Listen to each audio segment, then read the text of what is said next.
Hello there, welcome to the Meaningful Stitch. This is episode 4 and I'm Amy Palco. I'm coming to you from Edinburgh, Scotland. And this is my digital home from home, a place where I get to share with you my knitting practice and projects. My knitting brings me a huge sense of real joy and deep peace, and that's what I'm really hoping to share with you over the next half hour or so. But before we get to that point, I would like to share with you a card that I drew for us for today from the Sacred Rebel Oracle deck, which is from Alana Fairchild. You might recognise this. I think we've drawn a card from this one before. The card that I drew for us is Legacy of Light. I'll hold it up a little bit closer so you can see. It's a really beautiful card. The artwork in this deck is just stunning. And I'd like to read to you a little bit from the guidebook. The guide says, "You are being asked to honour the legacy of light that is your sacred birthright.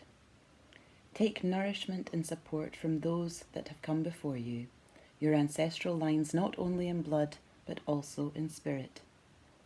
Perhaps these are beings that have inspired and motivated you to live as a sacred rebel from your heart and with belief in yourself.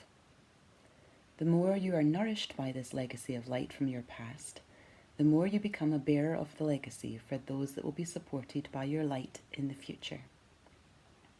This is a sacred endowment from the great universal source of light to humanity. It is a light of wisdom, creativity, radical courage, love and respect that is passed down from the heart of each generation to the next. The legacy of light is your spiritual birthright to refine and shine your essence into the world, to be like a sun, radiant and unapologetic of your nature." Isn't that beautiful? I love the concept of a legacy of light, that we all get to contribute and participate in that light and what we're choosing to share with society and with our families and our relationships, in our communities, and for ourselves also through our work and through our art, and particularly here through our craft. So I very much see my knitting as a legacy of light, a legacy of yarn. And so from that place, let me get on to the knitting content. I'll begin with what I'm wearing because I'm already overheating a little bit, which I always forget with this shawl because it's so lacy that I forget just how warm it is. But I'll show it to you. It is called Tales from the Isle of Purbeck, and I knitted it in Ginger Twist Yakety Yak, which is a merino silk yak blend, and it's in the Au Naturel colourway. And this is a yarn that I was given for my 40th birthday. So I knitted it a couple of years ago. It's a really lovely piece. I know it looks quite complicated, particularly for those that are not very familiar with lace knitting, but what I hope you can see is it's actually the same motif repeated over and over and over, and the motif just gets larger as you come to the end of the shawl. It's actually a very meditative knit, and I think the effect is really beautiful. And the yarn is just so lovely and soft and incredibly warm. And because it was a birthday gift, this beautiful yarn, I really didn't want to waste any of it at all. And so when I had a little bit left, I decided to hold a strand of silver mohair with the remaining yarn, and I designed a little hat for myself. It's a very simple beanie. You can see it's very fluffy, and it uses the same lace motif that's included in the shawl. You can see. There you go. It's a little bit more pronounced because this obviously doesn't have the mohair held with it, so the stitch definition is a lot clearer. But I'll pop it on to show you. Don't normally wear hats in the house unless it's very cold, but here you go. It's a very simple 2x2 rib, and then the main body of the shawl is the lace motif repeated with some very simple crown decreases. So there you go. That's that's my little hat. It doesn't have a name. Maybe we should come up with a name for it. But I do love this stitch repeat. this lace motif. I think it's very beautiful and very elegant and really quite unusual. I hadn't seen one like that before. It really caught my eye. So that's the shawl, that's the hat. What's the top? So this is the Moon Shadow top by Julie Dubrow, who's Julie Knits as Paris on Ravelry and Instagram. I'll be including links to all the patterns and the yarns in the description box below. So if there's any information that you're looking for, then that would be your first port of call. So I knitted the Moon Shadow in West Yorkshire Spinner's Exquisite Lace, which is an 80% Falkland wool, 20% silk blend. And this is the colour Mayfair. And it's this really beautiful amethyst shade, which I just absolutely love. It's got incredibly interesting and very beautiful increases that go down both raglan seams and also down the centre of the raglan, which is where you thread a ribbon through to create a gathered effect. I think of these as placeholder ribbons because what I would really like to get is like a much thinner silk velvet ribbon to go here, so it's a little bit more of a subtle effect. And I'll stand up so you can see it more fully. So it's a long tunic with this lace at the bottom and these lovely voluminous sleeves, which I have to say were really what attracted me to the piece. And then you do a lot of increases and quite a tight cuff, so you really bring it in at the wrist. So it's a beautiful pattern. When I saw Julie putting out a testing call for it, I was very tempted, but I was slightly concerned that I wouldn't be able to finish it in time because it is knitted in a lace weight yarn. However, the gauge is actually quite open, and so you knit it, I think it's in a size 5mm, which is a size 8, I think, in the US size. So it's actually a much quicker knit than you might expect. However, that said, these sleeves did take a lot of work. So if you find you're adverse to sleeve knitting, then this is maybe not the top for you. But the effect is just so beautiful. I think of it more as like as a top for dressing up and going out. But it's the weekend, so I get to wear it today. So that's the Moon Shadow with the exquisite lace, and I have to say it's bearing up really beautifully. It's a lovely yarn. It feels incredibly soft, and it's taken the colour really, really very vibrantly and beautifully. So there you go. I'm also wearing some earrings, but I'm going to talk about them a little bit later on. Not quite yet. I'll come to them though, promise. So I've actually completed a couple of things this week. Well, one thing I completed last week and another thing I completed this week. The first thing that I completed I don't have with me, and that is because it's the Lord of the Isles socks. Can you see this? It's blowing out a little bit. Oh, there we go, that's better. So these are kilt hose, which are the socks that you wear as part of traditional dress to be worn with your kilt. And these little bit here is called the flashes, which connects to a garter that runs underneath the folded cuff. So I knitted a pair of these in West Yorkshire Spinners again. This is their Essential DK, which I think is actually being discontinued, but this shade is called Tartan Green, and it was the absolute perfect shade to go with my son's kilt.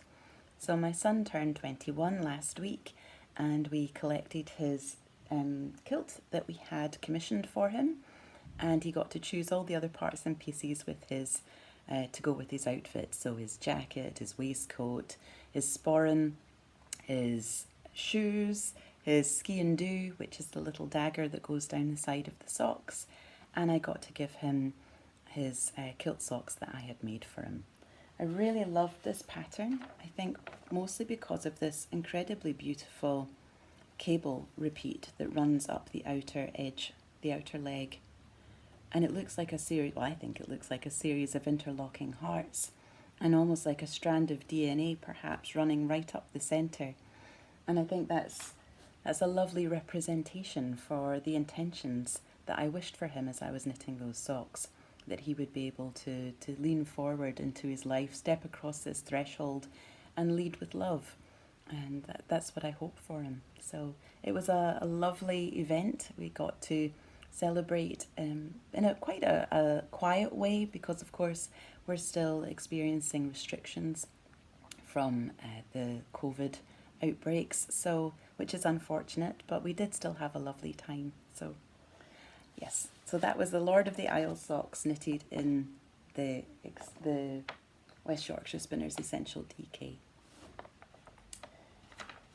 The other thing that I knitted, that I completed, and I think I only had the cuff, a sleeve, and I think I had done the two-way provisional cast on and knitted a little bit of the side and the body, but that was all. But I have now finished. So this is the Letho. It's incredibly beautiful. I'm really, really pleased with it. I knitted it in Let Lopi, and this is the colourway Straw. And my contrast colours are Nutidens Between Petals and Pletalopi in black. So it's a piece that actually asks you to complete a lot of different techniques, but there's a lot of explanation and it's very well laid out as in the pattern. We have some mosaic knitting at the back. We have a 3-needle bind off.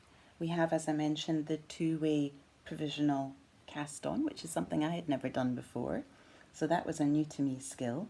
We have, of course, the welts. We have the brioche for the shawl, for the collar and the fronts, and also for the cuff. There's also a single crochet chain finished at the top, and the collar, you have some brioche decreases, which you can see here, and there's actually some brioche short rows here too to raise the shawl collar a little bit higher. So it's really lovely. It's very cozy. I actually wore it to a bonfire party last night. Party for two, socially distanced, but it kept me very warm and cozy, which was lovely.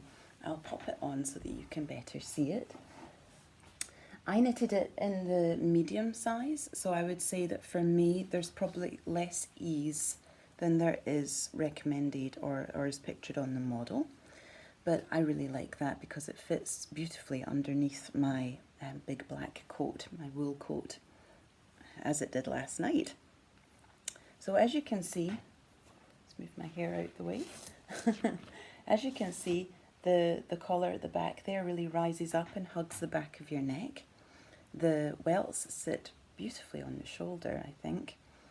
Here's the cuffs with this lovely slip stitch little design here. This little pop of black, and then I'll stand up so you can see it better.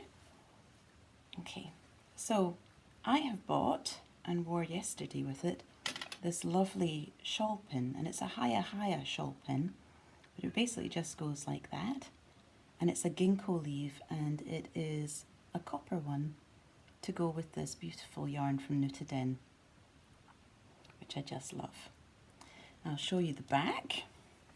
So you can see the mosaic, and you can see kind of what length it comes down to me. So it's probably about mid-hip, I would say. The pattern calls for holding a strand of mohair with your yarn. However, my Let Lopi is so fluffy already that I can't possibly imagine needing to hold another fluffy yarn with it. So it has a beautiful halo to it, and it's, like I said, it's incredibly warm. I think with the Let Lopi, they only get better with age and with washing, so I think this is going to be a really lovely piece that I get to enjoy for a long time. So that's the Letho. I think there's quite a few people knitting it at the moment. It's such a beautiful pattern.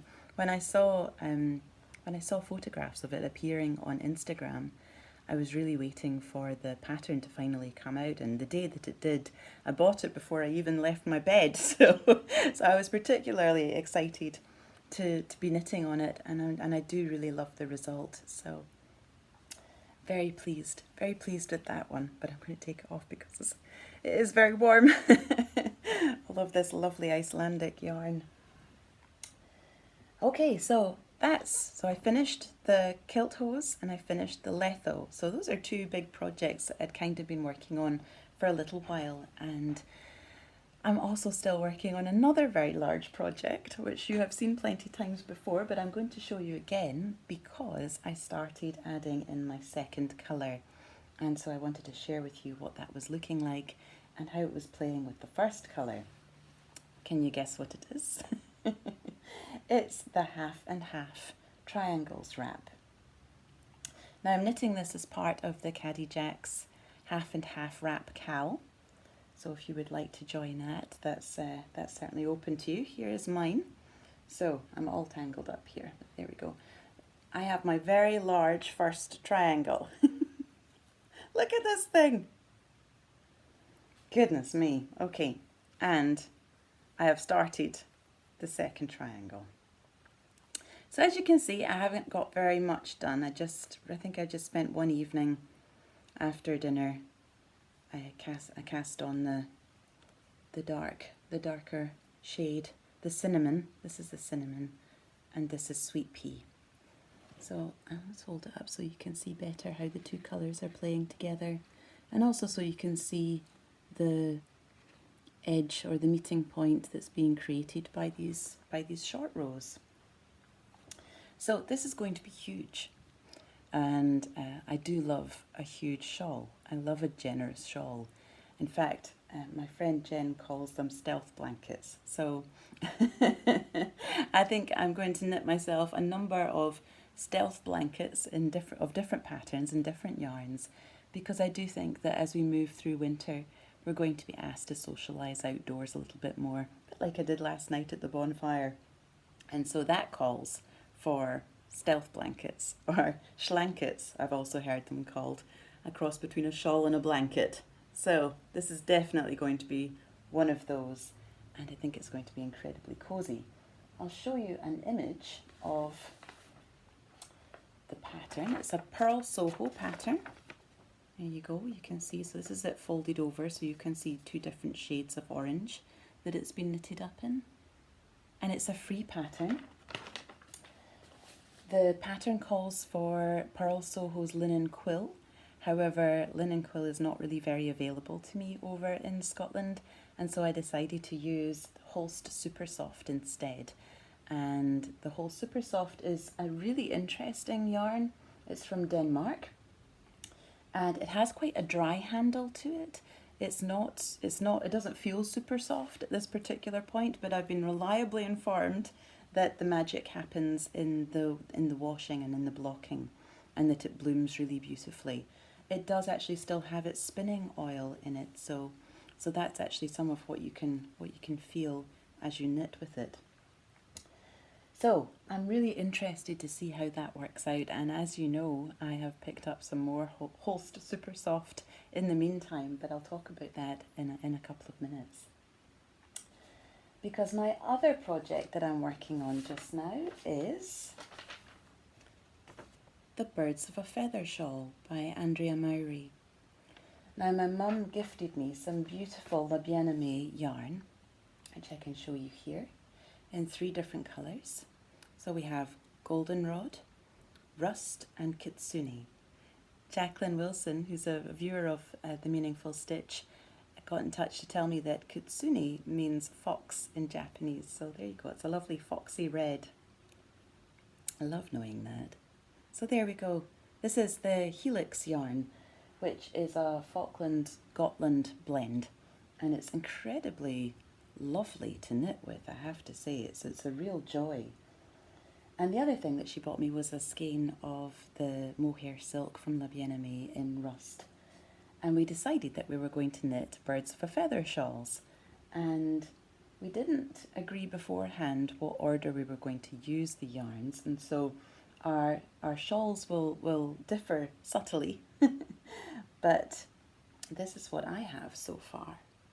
So it's hard to fit it all in here. So I started with the goldenrod and then moved into the rust. I then decided to stripe my lace section using the goldenrod and the rust. And then we have another mohair, and then moving into the rust helix, rust mohair, and then I've striped the next lace section, and I've used the goldenrod and the goldenrod, rust, and then I've brought in the kitsune. So because I'm going to be moving into the red shortly, I've got another rust garter section to do, and then the rest of the garter will be in the kitsune shade. So I'm thinking I'm going to finish this pretty soon. I think it's only going to take another, well, certainly before the week is out, I'll have that completed. So I'll be able to show you that next time. Mum has already completed her shawl, and I will try and share a photograph of that with you. I tend to share my photographs over on Instagram, and you can find me there at Amy Palco. So you're more than welcome to go and have a look there. You'll also see a photograph of the Lord of the Isles kilt socks and my son in his full traditional dress outfit. So if you would like to see that, that is also there. And I will see if I can get a photograph of my mum with her beautiful shawl there too, so that you can also see that. Okay, what's next? What's next? Well, what's next is the Slip Stravaganza, I think. It's by Stephen West. It's his new MCAL. The first clue came out today. I'm incredibly excited about it. I looked over the clue yesterday and wanted to start on it immediately, but I have managed to restrain myself. But I'll show you the colours that I've chosen. This is my second Holst Super Soft purchase, and I'll show you the colours. This is Straw, Scarab, Scots Pine, and Amethyst. You can see I like this colour. So these are my colours. This is my main colour, the Amethyst, and these more subtle caramel colours are going to be my contrast colours. Now you might see that actually my earrings match my yarn, and I'm just going to take it out so that I can show you a little bit more closely. But my friend bought me a lovely earring set, there we go, for my Christmas last year, and so I played with it with these beautiful Holst Super Soft yarns. Stephen West had been encouraging people to explore their colours for the Slip Stravaganza using something called lazy swatching, where basically you would take a piece of card and you would wrap your yarn around the card to see how your colours were playing together. And so I decided that I was going to do that, but I would actually do it in earring form. So basically I just knotted the colours, the yarns. I measured out lengths of the yarn. I think they were about 4 inches. And then I knotted them onto the ring, onto the hoop, and then I went round the outside of the hoop just with very simple blanket stitch and this amethyst shade, which just kind of holds the fringing in place better, and I think looks really lovely. So I'm really pleased with how they've worked out. And it's given me a lazy swatch, so it's given me a sense of how my yarn is going to play in the overall design. So I'm really excited to cast that on, and like I said, I think I'm probably going to do that next week. Oh, not next week, this weekend. And then when I return for the next podcast, I'm hoping to have the first couple of clues to show you. But I will, of course, give a spoiler alert warning so that if you are wanting to keep it a mystery, that you're going to have the option to fast forward so that you don't see that part. The other thing that I am looking to cast on stems to a particular purchase. So I bought some more of the beautiful Nutiden yarn, which I just so love, from this mill in Sweden. And they make this gorgeous unspun yarn. And you'll have seen this one before because I've shown you this one. And this also is my contrast colour in my Letho. So you can see that it's called Between Petals.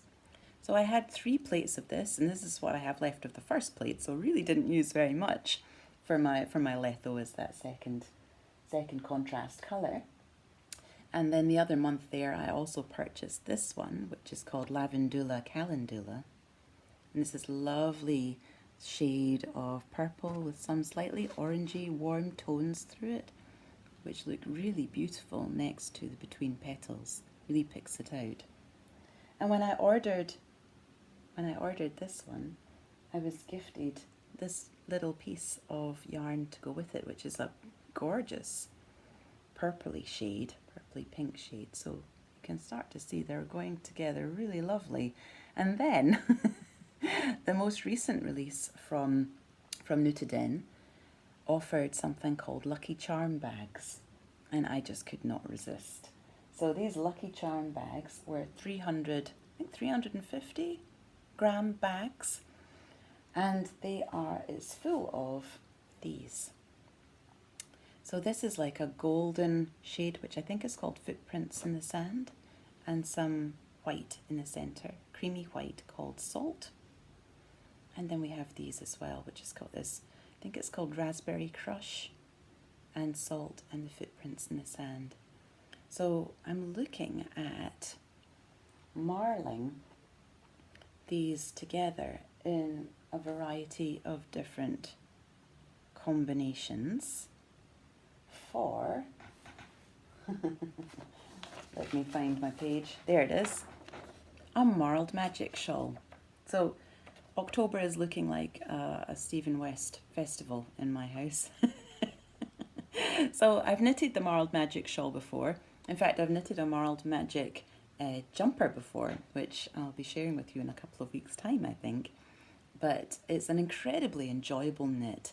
It's very interesting. It's got a modular construction, which means that you knit this part here in the centre. This is a lace mesh section. And then you pick up stitches along the edge, and then you start knitting onto the central piece. And so that's how it's constructed. And the whole way through, you are holding, let me see if I can show you that a little bit closer. You are holding different yarns together to create different effects. It's a fascinating process and a very enjoyable one and very creative. So, as I say, I knitted one last year, and it was for a friend over in California. So that is flown the coop, and I would really like to knit one for myself. As I said, as another possible stealth blanket to see me through the winter season. So I'm excited about that, and I'm looking forward to casting that on. I'm hoping that if I make some progress on my other projects, that I might be able to cast that on soon. But it's looking like a very shawl focused podcast next time. And I suppose that's really because I think of myself as a shawl knitter. I do love to knit shawls. So I am looking at one more garment pattern though, but I think I'll maybe share that with you next week. Not next week, next podcast instead. So that's what I'm hoping to work on, and I'm very excited to start. Okay, so one last thing before we wrap up, I wanted to share with you some things that were lighting me up. I was thinking about this, about being a legacy of light, and I was thinking of I think it's Howard Thurman, and I'm going to paraphrase his quote here, that the world needs people who are lit up. And I thought, well, being a legacy of light requires us to light ourselves up. And what does light us up? And being much more intentional about moving closer to that which lights us up. So I wanted to share with you some things that I've encountered over the last couple of weeks that are lighting me up. So the first thing was that last Thursday, I went to the Gallery of Modern Art. And that was a lovely thing because I haven't been to an art gallery for quite a wee while now, because obviously they were all closed. But they have reopened, and they are giving out tickets which are free, but just give you a particular time slot to turn up for. And that means that the whole experience feels very safe, you're not crowded, and you get an opportunity to really explore and experience the art. So the exhibition that is on at the Modern Art Gallery in Edinburgh right now is by the artist Katie Patterson. And I didn't actually know that before I went, but Katie Patterson is one of my favourite artists. She's a contemporary Scottish artist, and her art really focuses on the concepts of art, of space and time. So she had some fascinating, really clever pieces set up in various different rooms. But the one that you couldn't go and see was actually a film about an art project called The Future Library. And this is actually how I was introduced to Katie Patterson. It was through this art piece. So I watched the video at home, and I'm going to link to it in the description box so that you can see it too, because it really has captured my imagination.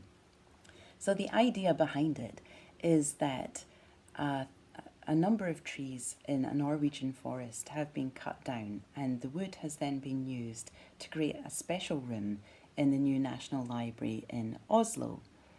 And 1,000 trees have been planted in its place, and they are going to be looked after over the next 100 years.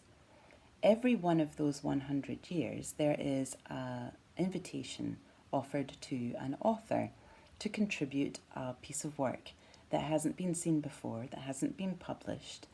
And at the end of the 100 years, the trees that were planted are going to make the books that will house these works of literary art. In the meantime, they're going to be held in trust in this special room, and nobody's going to read them until the 100 years are past. The first author was Margaret Atwood. The second author was David Mitchell, and they've been running it since 2014. And so these books aren't going to be read now until 2114, at which point I don't imagine any of us will still be around, but our descendants will be. And it's an incredible concept, and I'm really inspired by it, actually. I think it's a lovely exploration of slow time and slow art. And I think its connection with books and forests and trees has really sparked my imagination.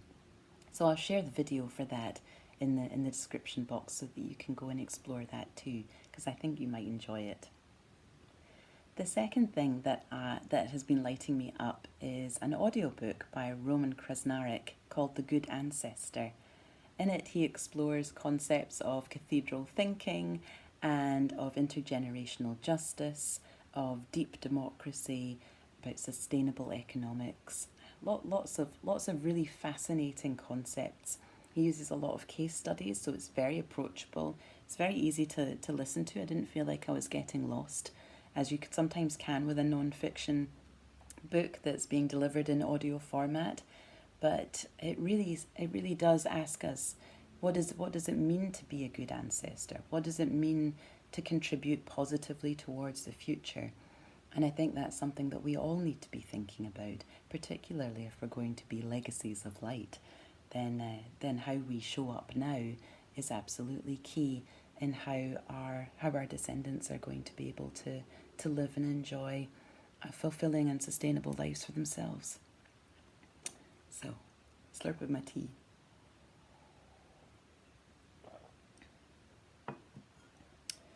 The next audiobook that I started listening to after I finished that one was The Overstory by Richard Powers, which I think I've mentioned here before. So it's a huge audiobook. I think it's about 22 hours long. So it's a big listen. However, I've started listening to it and I'm so enjoying it. The first chapter made me cry twice already because I'm just so incredibly moved by this particular narrative. And it's about people's relationship with trees, and trees living much longer, slower timelines than human beings, and so experiencing generational shifts in relationship to that slower unfolding of a lifetime. Well, that's what the first chapter has been about anyway. I mentioned this, I think, a couple of weeks ago because I had listened to an incredible interview by Richard Powers on the Emergence Magazine podcast. So I'll share that as well in case you want to listen to that too. But I'm so enjoying the book. I think it won the Pulitzer Prize a couple of years ago. And so it's very well regarded, very well thought of, and it's a very engaging listen. The next thing I listened to was a Desert Island Discs interview with Samantha Morton. And this was actually a recommendation from my dad. And he's always very spot on about finding interesting things. So I gave it a listen, and it was such a moving and touching listen. She's an incredibly kind person, very loving, very graceful. Her life has not been an easy one, and yet she moves through it with such a sense of deep understanding and true compassion. And I think as a role model for that, she's absolutely up there. So I would give that a listen too.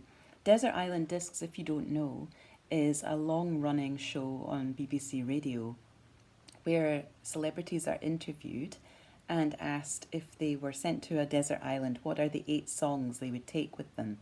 And then they're interviewed about their life, and they offer these songs up almost like as a soundtrack to their life story. And it's always an enjoyable thing to connect with and to listen into. So, and there's a huge number of people that you can go back to and listen to. So, but this most recent one by Samantha Morton, it was truly exceptional, I think. So yeah, give that a listen too. My last thing on my list is not yet something I have watched, but the trailer came on the BBC the other day there, and I actually cried because I was so excited. And it's the new series of Who Do You Think You Are, which I think is one of my favourite TV shows that comes on. I look forward to it coming on every year, and I was very concerned actually that it wasn't going to be on this year, but it is. So Who Do You Think You Are is a genealogy show where they take celebrities on a journey back through their family tree, and they go and visit different places and explore social and political history as well as personal history. So I just love that show. So and it looks like it's got some really interesting guests this time, including Jodie Whittaker, who is the most recent Doctor Who. So I'm excited for that to come on, and I think I'll be watching that as I cast on my Stephen West MCAL. Well, my loves, I've come to the end of all of the content, all of the things that I wanted to share with you. But I will just share one last thing, which is a beautiful poem by Mary Oliver. And it's called When I Am Among the Trees, because I think we seem to have a bit of a tree theme and we have a bit of a light theme. So this seemed like the perfect poem for us today. When I am among the trees. When I am among the trees, especially the willows and the honey locust, equally the beech, the oaks and the pines, they give off such hints of gladness, I would almost say that they save me, and daily. I am so distant from the hope of myself, in which I have goodness and discernment, and never hurry through the world but walk slowly, and bow often. Around me the trees stir in their leaves and call out, stay a while. The light flows from their branches, and they call again. It's simple, they say, and you too have come into the world to do this, to go easy, to be filled with light, and to shine. I am wishing all of you the opportunity to shine your light in whatever way that presents, and that you do experience real joy and deep peace from your knitting and from your making, whatever that might look like, your sewing or your crochet. And that I will return again in a couple of weeks' time. I'm going to have a special announcement to make next time, which will reference these beautiful cocoon bags, which my auntie makes. This is the Cocoon Tree Company. This is the Tree of Life. So again, more trees. Project bag, and I'll have a special announcement about that next week. And so please do make sure that you subscribe so that you don't miss out on that. But in the meantime, know that I'm wishing you all good things and that I'm sending you lots of love. And I'll see you in a couple of weeks.